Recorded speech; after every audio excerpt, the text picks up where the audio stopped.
I was doubted at first. Nobody believed in it. Even my mom, you feel me? The first person I showed was my mom. I showed her, I'm like, look, I just got a sample. Look what I'm about to just start. Yeah. She's like, nobody's gonna buy that. No. She's like, how much you gonna sell it for? I'm like, $65. She's like, nobody gonna buy that. I'm like, okay, watch. But yeah, like, it comes with that, you feel me? Like, your own parents. But I understand where my mom's coming from. All she knows is working, 9 to 5, whatever. So a lot of the parents and stuff don't even believe in their own kids because they're so used to that lifestyle. Oh, if you don't go to college, you can't succeed. But really, you just gotta believe in yourself. You gotta be different. You gotta stand out. Are you ready to level up in your passions? Well, I'm Mac, and welcome to Smac Talk, the show that uncovers the insider hacks and triumphs in your field. Today, I've got Isack, the genius behind 410 Superstar Apparel, STILE AMOR, 410 Exotic Candles, and the writer of Six Figure Playbook. The last time we spoke, you were basically explaining to me that building a loyal fan base is your audience knowing your story. So basically, I want to know how Isack became 410 and who is 410? I became 410 because I'm from Baltimore. You feel me? 410 is the Baltimore area code. So I felt like I was different out of everybody. I'm not a normal Naples person or whatever. So I felt like that stuck out about me. Like the black sheep type of person. You feel like I'm not from here. And I feel like I gotta carry where I'm from with me no matter what. So that's why I started calling myself 410. And I made the brand after that too. Just cause 410, that's me. And I always felt like a superstar, everything I did. So that's what 410 Superstar really meant. But really it came from random, just God, you feel me? God gave me a sign, I ran with it. Felt like a calling, I was driving. And I just started thinking about names for 410 Superstar and then started it like that. So I know you to be very confident, and you know, we went to high school together, we played football together, and Isack was always what I would consider cocky, but he always had like this different edge to him, and I want to know, bruh, where does that edge come from? What makes you different? Why are you so confident in everything that you do? Got a chip on my shoulder, bro. I just feel like I always been that guy, you know what I'm saying? No matter what. No matter how people felt, I always had to carry myself that way because I grew up that way. I felt like I was doubted, and to succeed in anything you do, you gotta have confidence, you feel me? No matter what you do, let's say you wanna start something, you have no confidence in it, it's not gonna go nowhere just because you're not confident in it. So I feel like gotta have confidence. So I always carried myself that way. Maybe overly sometimes, but I just grew up that way. And when you have a single parent and stuff like that, I feel like it comes with the territory. So that's why I feel like I am the way I am, you feel me? So would you consider yourself a winner? Yeah, for sure. Yeah. So what I notice about winners, man, is winners are bold. I consider you bold. You're pretty confident. If you're bold, you're not afraid. And if you're not afraid of failure, you will take risks. And you take many risks. So how did you feel stepping out and starting a brand? That's a huge risk to take, you know? You're designing things, you know? This is everything that comes from your mind and everyone's judging it, you know? So how did you feel stepping out? I feel like it's always been a part of me, like fashion, designing. I have a creative mindset, so I feel like I could pour it out into something and stop spending money on other people's clothes and wear my own stuff, you feel me? So that's why I came with my stuff right now. But I used to be like a big fashion guy with it. Well, I still am, but I realized like, why am I spending money on everybody else's clothes? Let me start my own stuff. I don't gotta do that. But a lot of people think this business oversaturated. It is, but you gotta stick out, you gotta stand out. And I feel like I got the ability to network, because network is your net worth, you feel me? The more people you know, the more people you could get in contact with, that's how you really blow up your brand. But I just feel like, yeah, I was confident in what I did. I believed in my abilities, and I went off with it. So how many times do you look over something before you put it out? Because are you a perfectionist? Yeah, bro. Like, that's why usually I ask, like, before I even put stuff out, I ask people, like, yo, what you feel about this? And I'll look over it 20 times, like, what do I have to add? Because it's the little things that matter, bro. It's the little things that make the product what it is. You feel me? But yeah, like I am a perfectionist. That's why sometimes one design take me a good 3-4 hours, and then I'll go back to it 2 days later, edit it, and then I'll get it sampled. And if I feel like the sample is not how I wanted it to be, I'll redo it or just add something. You know what I mean? Right. So do you go through a lot of different samples? Have you failed anything, do you feel like?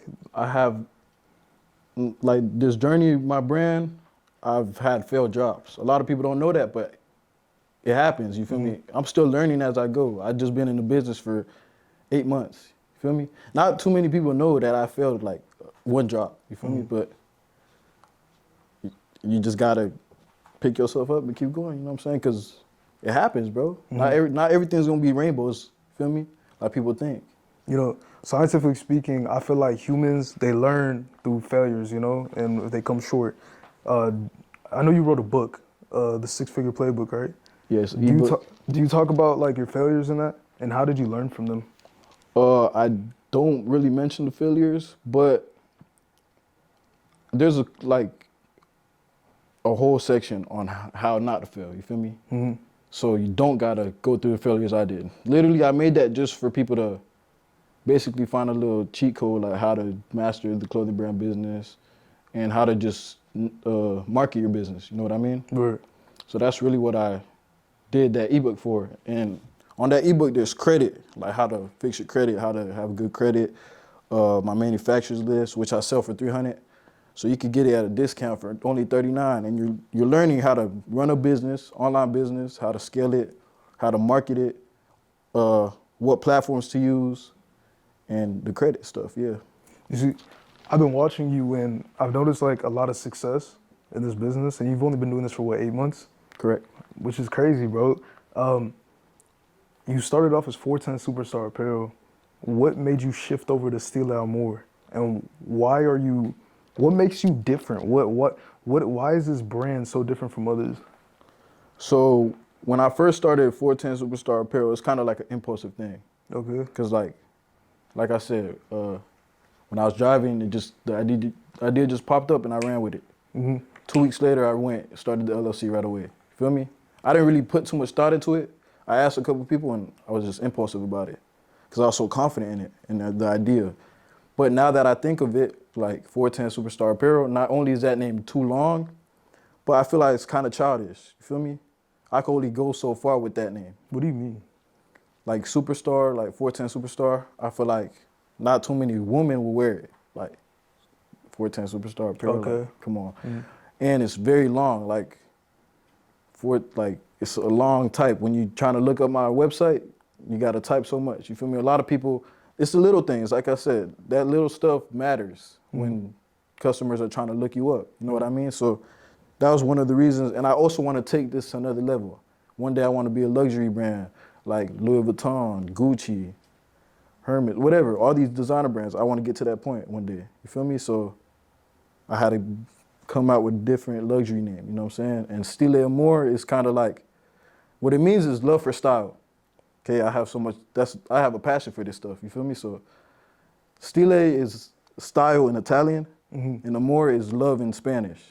So I put that together. And I feel like it's a neutral name too. Like females will be comfortable wearing it, and men too. It's not like too feminine or too male. It's right in the middle, it's neutral. You know what I'm saying? So that's why I did that Stile Amor. I like that, bro. For sure. And earlier we were having a conversation. How do you handle that? How do you handle the pressure? How do you handle negative people? How do you handle, things like that? The negative people, to be honest, I always been that guy to brush it off. I don't care about what other people think. They're not living the way how I'm living. They don't know what it took for me to get here, you feel me? A lot of people just hate because they got their own insecurities, you feel me? So that really doesn't matter to me. Not everybody's gonna like you. Not everybody's gonna like what you put out. Not everybody's gonna like the person you are. It's life, bro. You feel me? So that never took a toll on me. You feel me? And with God, like, I'm confident no matter what. God made me who I am, and I'm gonna just keep expressing myself how I am. I'm not gonna change for nobody. So, yeah. And how do you, you're doing You're writing books. You're doing clothing. Is there anything else that you're stepping into? I'm getting into the breeding, the kennels. Right. You mentioned that, right? Yeah. Yeah, I'm getting into the kennels. My dog actually right now is in heat, so she should be ready anytime soon. She's in what? Heat. What is that? That means she's on her period. So okay. when they're on their period, that's when that's when you're supposed to breed them. Okay. So yeah. But the Frenchie business, it's a lot of money in that. You feel me? But you gotta have the right genetics within the dog. Gotta put it right with another dog. Bring them together. Hopefully get a max litter, 6 litter, 6 puppy litter.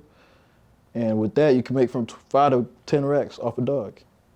Is this the only thing you're gonna stay in, or what do you have planned for the year? Now, I'm gonna get into real estate investing. Mm-hmm. And that's really something. And I also want to start a marketing agency. Right. I want to get into the marketing side of things. Because if you're able to market, you could succeed in any business you do. Exactly. So that's what and also like I've done a good job getting myself out there as a brand owner. Not, obviously I'm still learning, but I feel like I could. And I'm learning how to do ads and stuff like that. And a lot of people pay a lot of money to do ads for people because a lot of people don't have that skill. So I feel like with that, I could one day, maybe this year, start a marketing agency or something.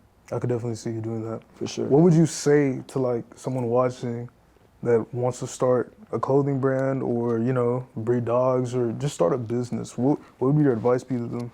First and foremost, I always give my glory to God. I feel like you gotta have God in your life. And you gotta believe in yourself.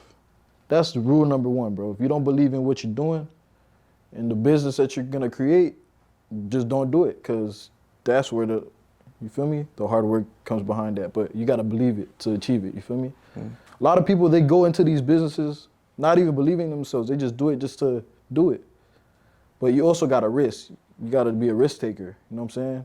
Like to be successful in business, the more money you put into it, the more money you're gonna get out of it. Scare money don't make money. That's how I really think about it. Exactly. Yeah. Are you gonna be writing any more books, bro? Soon, when I build my influence more, I'm gonna start a whole course. And hopefully, like an online school? Yeah. Okay. About online business, e-commerce and stuff like that. Have chapters, have me talking to my audience, having a relationship with the people in my course, mentoring them, stuff like that. I'm gonna get to that point, but first I feel like I gotta build more influence, like my personal brand.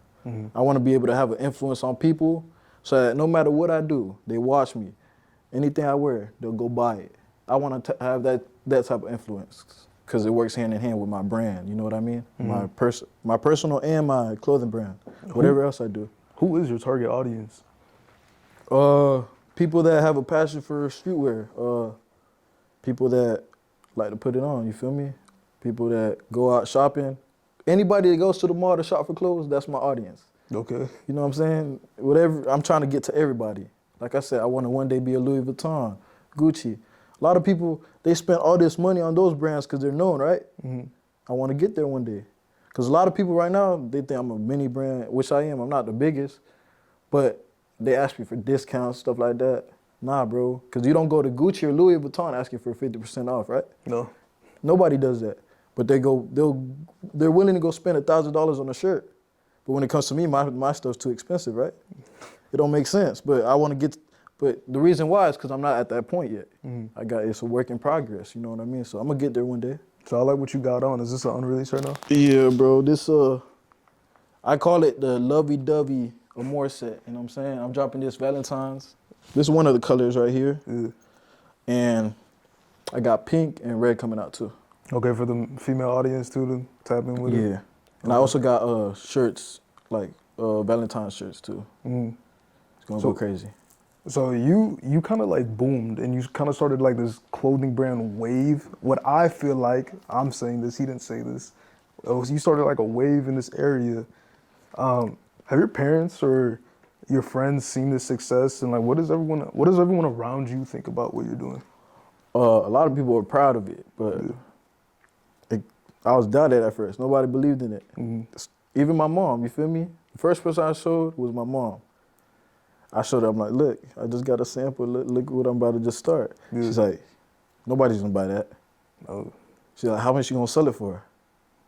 I'm like, $65. She's like, nobody gonna buy that. I'm like, okay, watch. But yeah, like, it comes with that, you feel me? Like, your own parents. But I understand where my mom's coming from. All she knows is working, 9 to 5, whatever. Mm-hmm. So a lot of the parents and stuff don't even believe in their own kids because they're so used to that lifestyle. Oh, if you don't go to college, you can't succeed.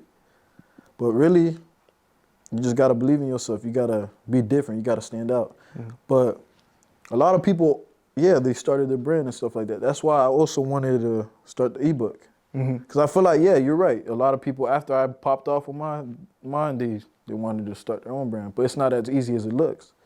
Yeah, I might have made it look easy, but you're not me. You're not going out of your way, driving 8 hours to Atlanta, networking with people, driving to Miami, networking, giving your clothes out to people. You're not doing that. You got to go out of your way. You feel me? Mm-hmm. It takes more than just having a nice design. Yeah, you might have a nice design, but if nobody sees it, nobody's gonna buy it.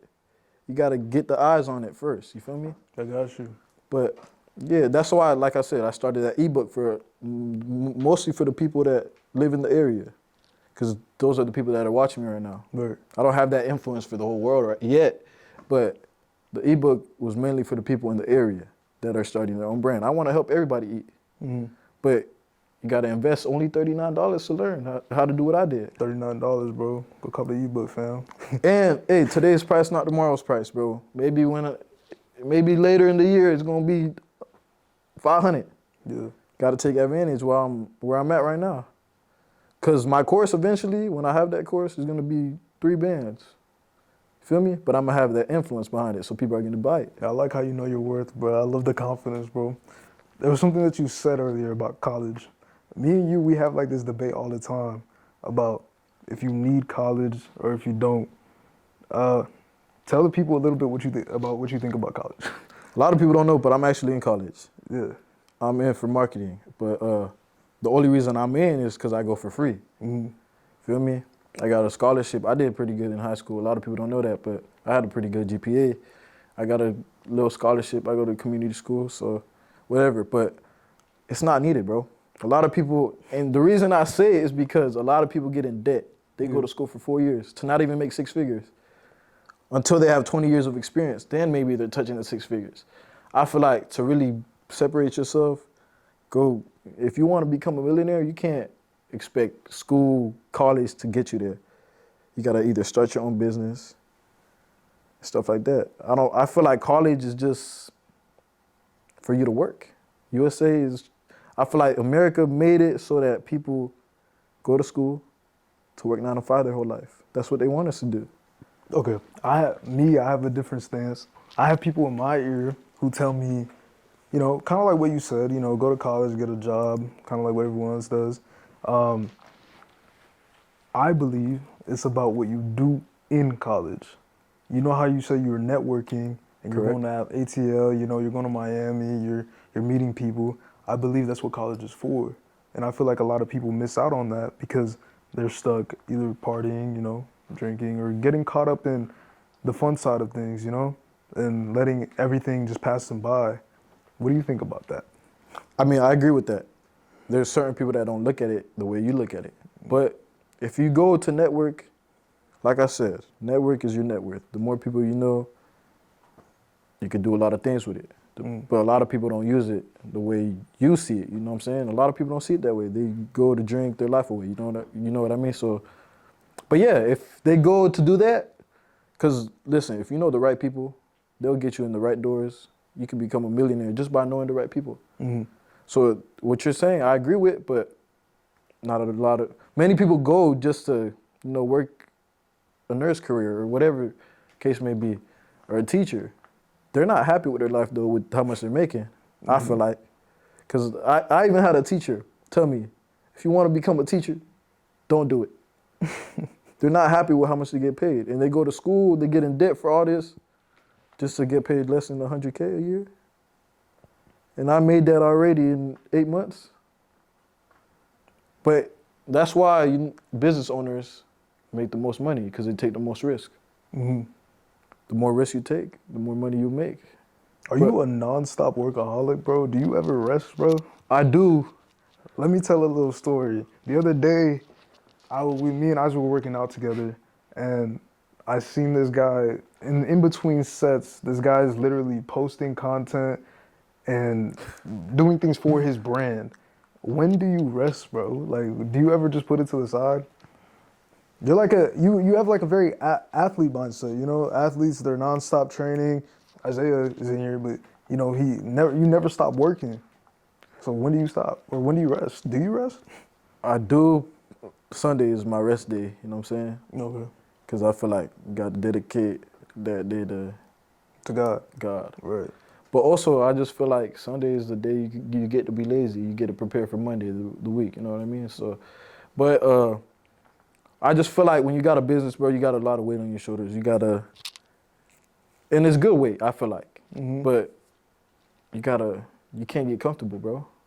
A lot of people, they'll make a lot of money, get comfortable, go buy this, go buy that, go buy a nice car, and that's it. You can't, you feel me? You can't get comfortable. Mostly me, like my goal in life, God could take me after this, but my goal in life is to retire my mom, buy her crib, create generational wealth. Once I do that, I feel like that's my purpose in life. Mm. While also, you know, spreading the word of God or whatever the case may be, living by God. But yeah, so I mean, when you want to get that big, you want to be able to be the black sheep of the family and take your mom out of poverty. Feel me? My mom sacrificed so much, bro. Like, I want to really do this, you feel me? And I can't do that if I'm comfortable just not working no more because I got a little bit of money, you know what I mean? So you got to reinvest, you got to keep working, you got to keep going. I want to be a millionaire, a billionaire. Sky's the limit. Sky's the limit, bro. So you're going to do it, bro. Most def. As for STILE, AMOR, when is the drop? So I drop every month. That's the goal. Mm-hmm. Every month. Because right now, this is how I make my money. Mm-hmm. This is how I live. I got bills to pay. So the goal is dropping every month. But this month's drop, January, I'm not too sure yet, but it's going to be at the end of the month. At the end of the month? I have no exact dates. I got my photo shoot coming Friday, but it should be at the end of the month. I'm actually like in contact with Quan right now about a feed post. Mm-hmm. So that's really gonna help me with my first job as a rebrand. You know what I mean? But you gotta invest into stuff like that. Mm-hmm. A lot of people don't realize that too. How much does it cost you? I mean, do you mind For saying those feed numbers? posts? Huh? For a feed post? Just or investing in yourself when it comes to or like marketing. running my business. Right. It's a lot of money, bro. Yeah. I would say 2 months ago, I spent $15K in 1 month to run my business. But obviously I made that back. Mm-hmm. But it costs money to make money. Know what I mean? Right. So scare money don't make money. You can't cry about it. You gotta spend money to make money. All right, Carl, so what do you want to do with your life? Me? Bro, I'm doing this podcasting shit. To me, this is something that I find fun. I like learning about individuals. You're a friend of mine, you know, and I see you doing big things, and it's inspiring, you know, and it makes me want to step out and show that I can do something too, you know, and having you on my platform, you know, is a blessing. So thank you. Most definitely, thank you for having me, bro. But yeah, bro, about Carl, like I feel like you're a very curious person, bro. You have a lot of questions to ask. So this is definitely you know what I'm saying? Mm. And I believe you could take this real far, bro, but you gotta also bring other people on, like big people, big names, you know what I'm saying? Obviously you get there, but The biggest name I've had. yeah, for sure, but like you'll eventually get there, you know what I'm saying? With the marketing, the reels, you gotta post a lot of reels at the right times. And I heard a trick about how when you post reels and there's a setting where you don't actually post it on your profile grid. You know what I'm talking about? Where do you put it? It's just in the reel section of your profile. Uh-huh. And when you put it there, it gives you more views. It puts it out more. Mm-hmm. So I feel like you gotta do that too. Have you started your page yet? I haven't started a page for Smac Talk, but all this is coming soon. You got to. Mm. You gotta start a TikTok, you gotta Instagram, Reels, TikToks are important, bro. What do you do when you're writing content? What I do, What are the ideas that come? Do you sit there? Like, do you just sit and stare at a piece of paper? Like, where do ideas for content so for TikTok, what I do, I go to the settings, I filter, I search up clothing brand trends or trending, whatever. I go to the filters, and I filter it so it shows me what went viral the last week, what sounds they used, whatever, and I just basically kind of copy and paste it, but in my own way, add my little 3% to it, and hope for it to get viral. You know what I mean? But TikTok's algorithm is tricky, bro. You got to really figure that out. You know what I'm saying? Myself, I'm not even TikTok. Like, a couple of my TikTok videos went viral, but I still want to learn that, bro. Because TikTok, now that the clothing business mostly is oversaturated, so it doesn't really push out there unless you really get a lot of engagement or a lot of comments in your posts. You won't really get too much views. So I'm still trying to learn the algorithm on TikTok, but Instagram, all my posts on Reels get like over 10K, 15K. So that's pretty good. I think Reels are better for me right now for the content. So basically, you just watch other people's videos and you just add your own edge to it? Or? Because that's what it's working, right? You feel me? If it's working for them, it got to work for me. I feel like you have like a unique brain though. I definitely add my own sauce to it. It's just, you can't, obviously you got to add your little 3%, but if it's going viral, like, you got to kind of steal their idea a little bit with the TikTok videos and stuff like that. Like, you know, when the dances and stuff go viral, like, people do them, everybody starts doing them. Everybody uses the same sound because that's what's getting the views right now. Right. So yeah, that's important. I watched Danco a little bit, and he was explaining how, kind of what you said about knowing your story helps you build a loyal fan base. And as far as marketing goes, he told me that, I mean, he said to his audience, but, you know, I kind of watch his videos like he's speaking to me. Yeah. He said that for Red Bull, for example, they show lifestyle in their content rather than like their actual brand the entire time. More how the product or the brand makes you feel rather than the product itself. And do you apply that to your brand, or is it kind of just show the? I want to start applying that. I want to. That's why, like I said, I just invested into a camera, invested into a lot of stuff to make content from my personal life. Because there's a quote that really sticks with me: "Facts tell, stories sell." You know what I mean? Yeah, you could sell a nice product, but that could, like, oh, here I got a 100% cotton hoodie with all these nice designs on it. Yeah, it might sell, but if there's a story behind it, if you have an audience behind it, it's gonna do crazy numbers just because it has a story. A lot of people are attached to a story. That's why having an audience, having influence is powerful in any business that you do, mostly the clothing brand business. For example, like Quan, he's big in Atlanta, whatever. He became famous for looking rich, looking nice, having these nice cars, whatever. He built a nice, loyal audience. So now everything he wears, everything he does, his audience watch, they copy and paste him. They want everything he wears. That's why for my business, this is free game for everybody. If you want to blow up a clothing brand business, you gotta send your clothes to Quan or pay for that feed post. But it's gonna cost you around eight racks, you feel me? But it's gonna be worth it. Reason being, because he could make your I met a brand not too long ago. They had 30,000 in sales throughout the whole year. Quan wore their stuff. They became a 6-figure brand within 1 month. That goes to show you how much influence he has. You know what I mean? So influence and having a story behind your product or your business goes a long way because... Is Quan on YouTube? Yeah. So is this a route that you're gonna take? Are you gonna go the YouTube route? How do you plan to build your influence? By telling my story to my viewers and stuff like that. And I can only get to so much people. Your story can affect somebody. My story can affect somebody. I can't get to everybody. You can't get to everybody.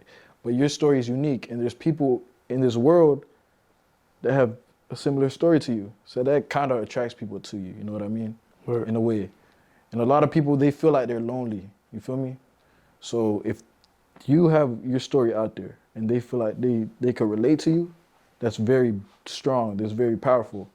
That's the step one of kind of creating your audience, your platform. A lot of people like to know who you are as a person, not what you sell, who you are, why you do that, why are you the way you are. Right. A lot of people want to know that. That's big in business. Like you said, with Red Bull, whatever, these big time names, their ads are not just about the product. Right. It's about how their product makes you feel. It's about just what the product can do for you. You know what I mean? It's not, oh, look at this nice can, or look at this design, look, it tastes so good, whatever. There's a story behind it. You know what I mean? And as a person, you gotta, like me, I'm starting to market myself. I'm gonna start marketing myself to, you know, like a lot of these young kids trying to come up, whether it's in clothing brand, whatever it is.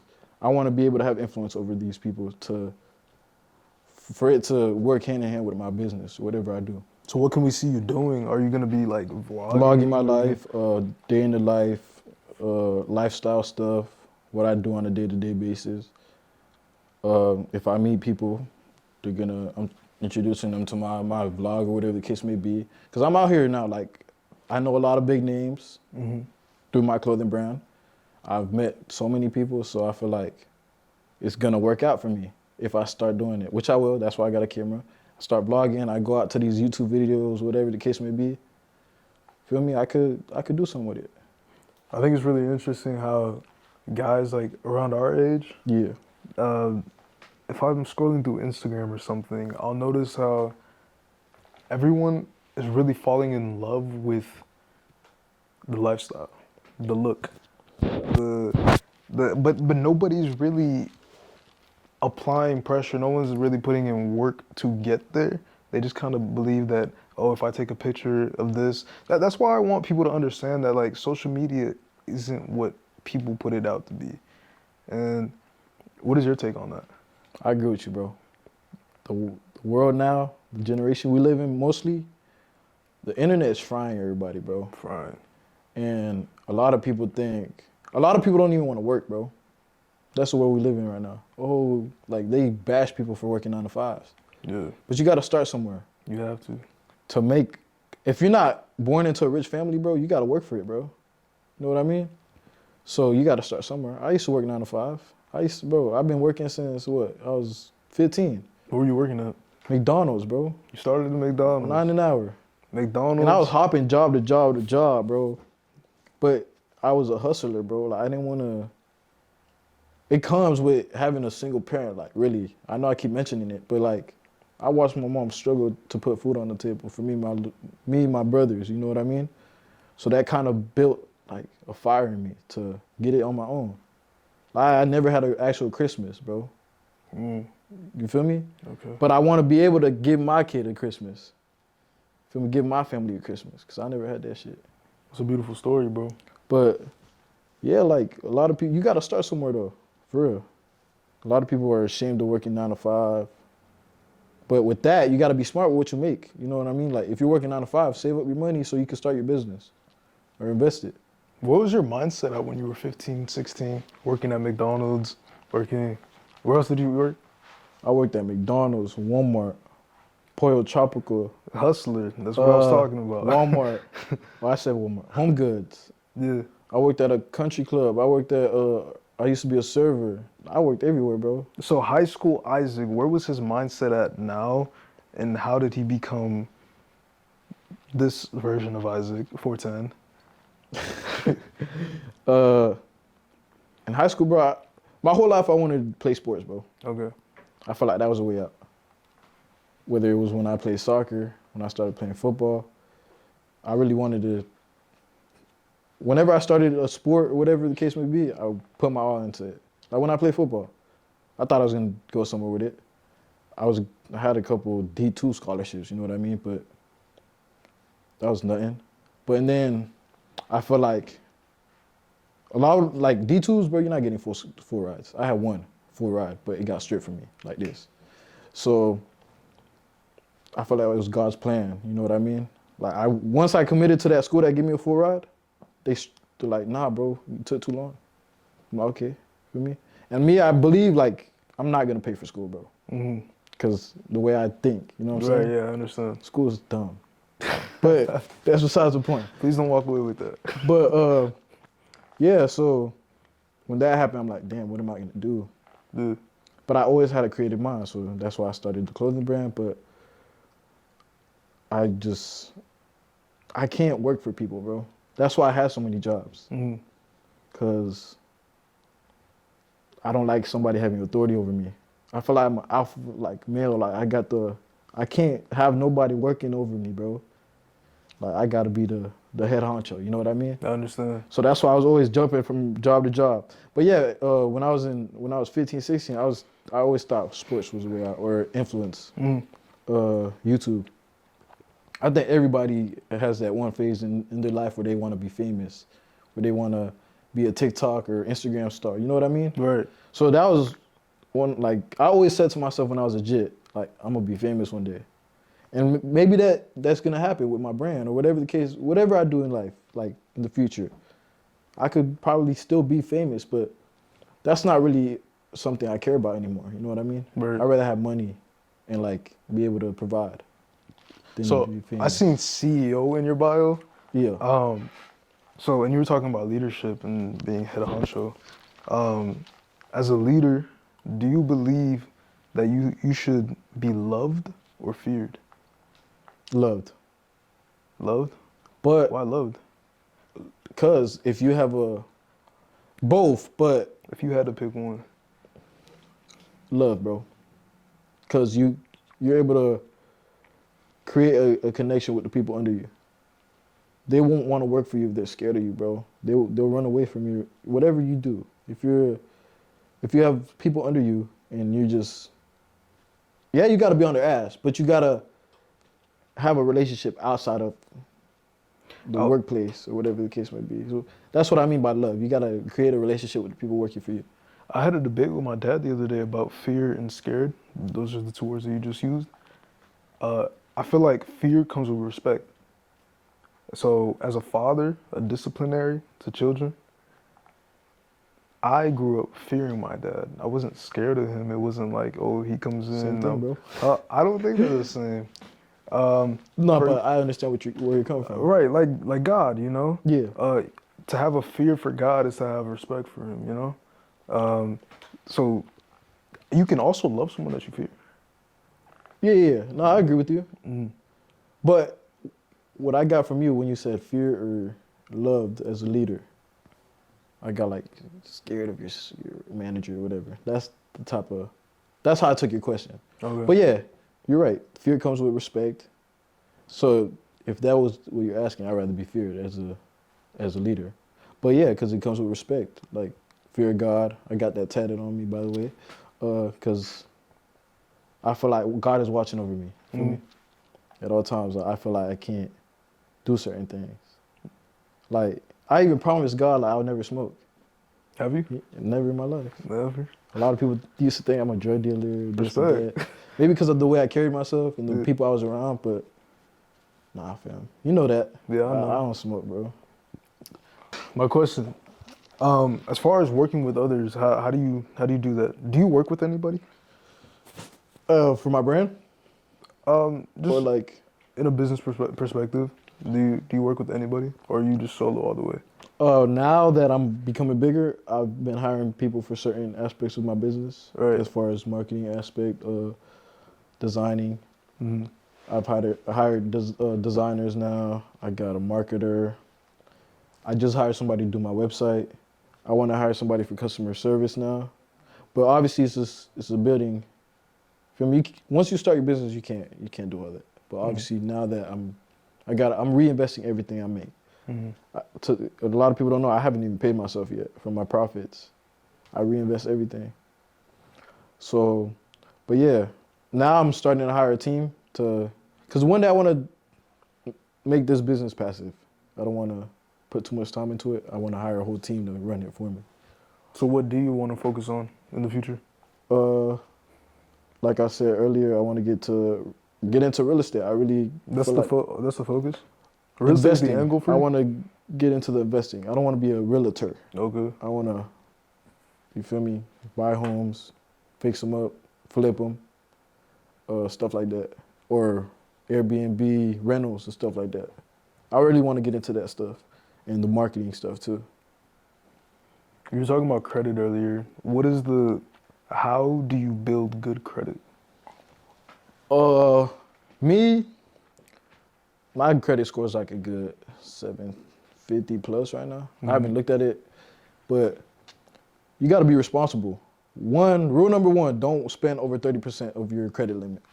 So if your credit limit is $1,000, don't spend over $300. That's the maximum you should spend. And you should pay it off a week before the date, the expiration date, or whatever you call it, the monthly date. Like my date is the 28th. I pay the 21st. And then I don't use it a week after the date. So 28th, what's a week after? I don't know, like 6 or something. Don't use it until the 6th. So don't spend over 30%. Pay it a week before. Don't use it until a week after, and you'll be straight. And a lot of people, I mean, there's a lot of different techniques, but some people, they'll pay like 90% of their bill and owe the bank or whatever. Like, let's say if your bill is $100, you'll only pay $90 and owe the bank $10. Because I guess the bank likes to see that you owe them. That's how they make their money. Yeah. And then you pay that off the next month, but only pay 90% of the bill, whatever. I guess that's a technique people use to build a credit, but I never used it and I don't want to risk it. So I just do it the way I did it and my credit's pretty good. Thank you, Isack. For sure. Ebook out, 6-figure playbook, STILE AMOR, the rebrand. STILE.art, shop. We drop in January, February, every month, bro. Just shop, you know what I'm saying? I'm wearing the Valentine's drop. Look, you know what I'm saying? Pockets. Bitch, you ain't even know that. Pockets on the hearts, double zip. But yeah, so shop, STILEAMOR.art. Follow me, STILE.AMOR. And yeah, appreciate you for having me. Isack, thank you, bro. Smac talk, right? Yep. Yeah.